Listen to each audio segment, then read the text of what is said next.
Trending ang guesting sa noontime show na It's Showtime para i-promote ang movie ng Thai actor na si Win Metawin.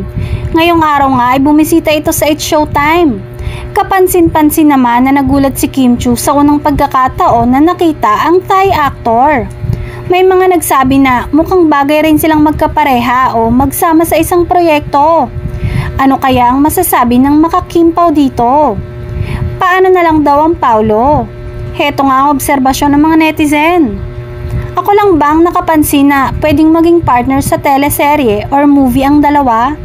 Iba rin ang tingin ni Win kay Kim, halatang nabighani sa ganda. Same observation, bagay sila. Ang ganda nilang tingnan. Magpaalam daw muna siya kay Paula Avellino, say naman ng isa. Samantala, hindi naman umano magtatagal si Win sa ating bansa, kaya siksik ang schedule ng kanyang media day para i-promote ang kanyang movie na Under Parallel Skies.